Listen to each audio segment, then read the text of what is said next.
Hey, folks, as this market tilts towards a correction, a couple of big questions really loom right now. One, will NVDA hang on? What stocks will actually survive this storm? And here's another entity that you may want to take a look at that is kind of falling apart. And of course, that is SMCI. You don't know how many times people have asked me about SMCI. Is it time to buy it? Is it time to buy it? And we're getting an answer today. As you see, SMCI is breaking down and is doing a couple of things that warrant falling a lot further.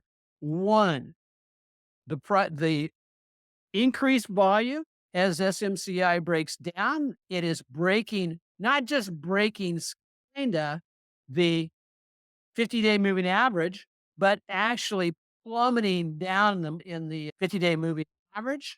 And so this tech giant just is continuing to pull back. This box right here is the magic fib box that I established by, and I'll just grab this really quick, and I'm going to grab hold of that high down to this little swing low right there. And that fills in the box there. And it's already retraced 50% of this last run where it was almost going hyperbolic, if you will. How far, much further will we fall? I don't know at this time. But here's what I'll be looking on SMCI. Look for it to continue to move down. But now that we've broken below the 50-day moving average and the 8-week moving average, I'll look for any kind of a rally attempt back up into the 50-day moving average. Or if my 8-day moving average you see right there, if it breaks down just a little bit more and we get the cross right there, then I'll look for a pullback and maybe drop a little bit further, maybe down to the bottom of the fib box. I will not buy this. That will not be my buy signal. If I were in SMCI, I would look for a pullback back into the moving averages.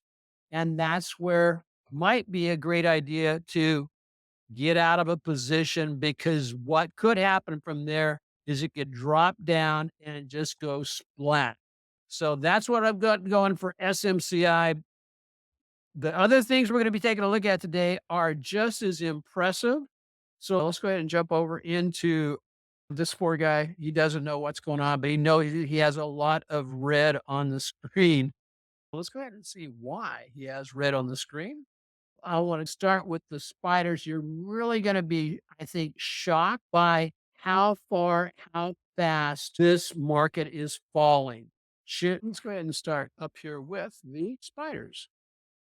A lot of times people don't realize, but topping, when a market tops, it is a process. Bottoms tend to be an event. In other words, just very quick spike bottoms, that kind of stuff. But topping tends to be a process. And we can see a rounding process at the top, and then finally we let go. A couple of things to take away from this week's chart of the S&P.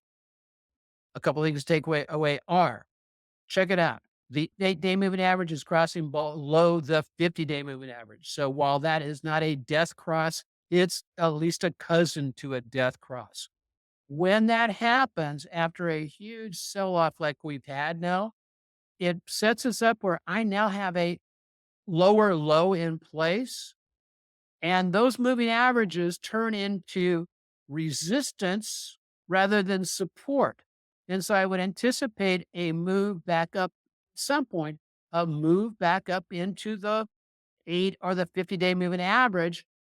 What happens right there will determine how I want to trade this. If it stalls out right there, I'm going to be slipping over into the leverage ETFs, probably not on the spiders, but over on the Qs or the Russell to play it to the downside. Because what do these normally turn out to be? They turn out to be, looking over here on the weekly chart, these zigzag patterns, as we see here, and they usually go in stacks of 3. So that's what I'm looking at for the spiders. The other thing I'll be measuring is from this high to that low, and then placing it up here. for expecting a move of symmetry to move on down into there. And so that's going to put us, I think, down about this level right here would be a symmetrical move on the spiders. Let's jump over here to the Russell. And I'm saving, of course, the cues for last. We've also got some really great stocks to be taking a look at today, folks. And taking this larger move on the Russell IWM from the low back here in October of last year when we went on this big, huge rally. And then we've sold off, and it is hitting a 50% retracement. Now, this is the retracement based off of a symmetric move to that move right there. So if it matches that move to the downside, that provides us a downside target on the Russell or on IWM down about 174, 175. As you can see, we're just now breaking below the 50% retracement of that move. And the way these things stack up, Neil, on the Fibonacci's is once one level on a Fibonacci is broken, it increases the probability we're going to reach the next level. Now, it may bounce off that next level or it may slice on through. Right now, the price action on the Russell is slicing through all of the levels. With that said, though, note we had a cross here of the 8 and crossing the 50. It is overdue for at least a snapback or relief rally. So it wouldn't be surprising to see this bounce back up and move up. My momentum indicators that I have here, the market forecast and the TSI, are extended. However, they have not started to turn up yet.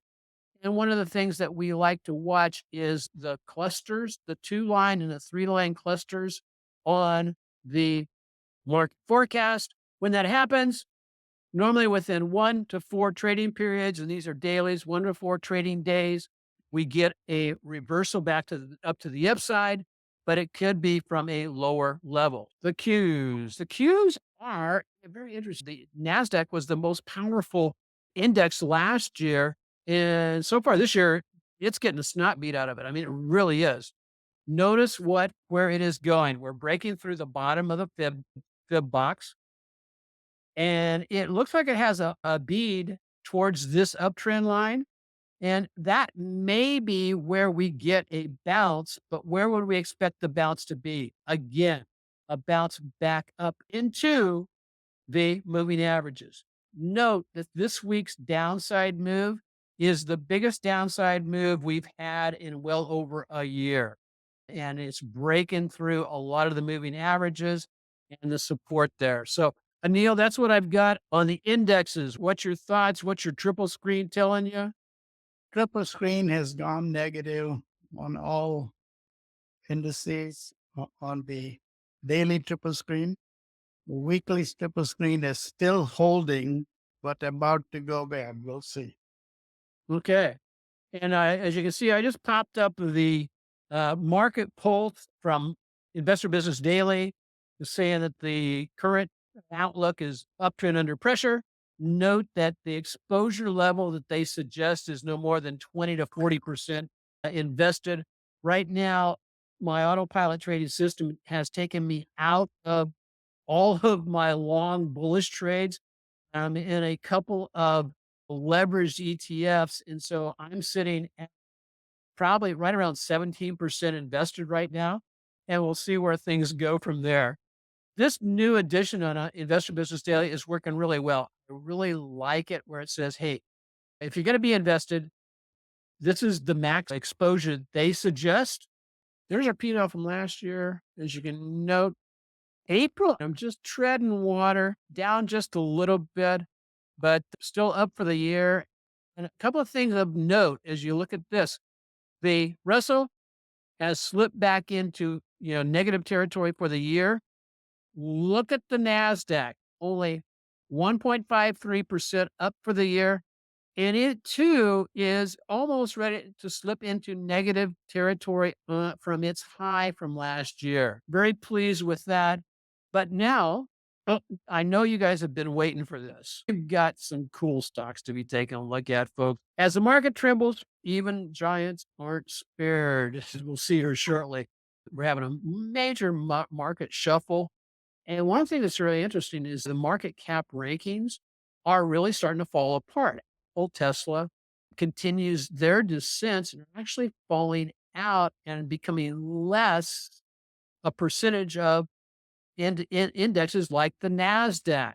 So is this a forewarning of things to come? Because, Apple, Tesla, I don't think either one of them is going to completely disappear. Although, if I were to vote, everybody vote. Um, and a thumbs up or a yes or a no. Is it more likely that Tesla will go to 0 or Apple will go to 0? Go ahead and drop a note in the chat box to let me know which one you think is going to happen first. So, hey, we're going to do a real quick rapid fire because a bunch of stocks to be taking a look at. Neil, I'm going to jump in first on AVGO. We're on rapid fire here. So AVGO, huge sell-off for the week, largest sell-off for years. Next up, ARM. ARM was on my buy list. We bought some here, and then on Wednesday, it just went, see you later. And it fell from the sky like you know what. Those of you who don't know what that is, it fell from the sky like a turd from a tall cow. That's exactly what happened.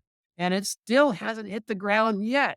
So look for that to drop a little bit further. And again, these are stocks that IBD has identified as being stocks with a comp rating of 99. So even if it has a comp rating or a high fundamental rating of 99, it's still possible for it to drop. CAVA, CAVA. CAVA is looking kind of interesting. I might want to keep my eye on this one as we were identifying on Neil earlier, that this is holding up well considering that the market is going to hell in a handbasket. Just breaking below the 50-day moving average today. Let's see what's in store for this. This is holding up much better than the market. So CAVA, maybe one that you want to put on your list. Texas Roadhouse. This is a eating establishment. And this would be one of those where they're talking about moving into defensive stocks. This may be one of those. Texas Roadhouse has done very well. So I've got 4 other stocks to talk about, Anil, but this is your baby. You're talking about NVIDIA? I'm talking about NVIDIA. Yeah. The accumulation distribution has dramatically fallen down this week. Yeah. Uh, and that is quite remarkable. Cool. And so what does NVIDIA have to do for you to consider buying it? For me, the accumulation distribution will have to start reversing. What about the price action on the chart? Price action, in my opinion, will reverse itself. It'll reverse first. Okay. And then get confirmed with the change in accumulation distribution if the price reversal is really true. Okay. One of the places that I'd be interested in NVIDIA, or at least there, see this gap right here where it gapped up with earnings and then took off from there? Yep. That gap right there is very, very strong. Let me show it to you. It's basically from here up to there. So there's a support gap. We all know on gap ups like that, from the top to the bottom, with the middle section of the gap being the strongest level, that looks potentially interesting there as a place, not to blindly place an order, but to get an alert to say, hey, you got down to your target price, get ready for a move to the upside because its momentum is certainly oversold. At the same time, I always look back over here on the weekly chart, and when the momentum has shifted to the downside, I want to see what it's done in the past. But NVIDIA, like everything else, biggest sell off on a weekly basis. for NVIDIA's case for years. Okay, Anil. Now I'm going to rush through the rest of these folks because there's some exciting things happening with our buddy Bitcoin. Will not flash up what's going on with Bitcoin, but we know that Bitcoin is going to have sometime between now and a couple of days from now. What's going on with the miners? There's a couple of miners that are on my radar. One is Mara. This is Marathon. Marathon. And as you can see, we just broke up above the 8-day moving average. So this could get a run. The anticipation is that the strong miners will survive and profit from the smaller miners basically going bankrupt and getting the heck out of there. So Mara is one of them, but better than Mara, I like this one. And this one of our members of the AutoPilot trading community over on our Discord channel, he brought this up earlier this week. He brought it up here on this day right here. And this is CLSK. It has a much better composite rating. It has a much better fundamental picture and actually a much better looking chart.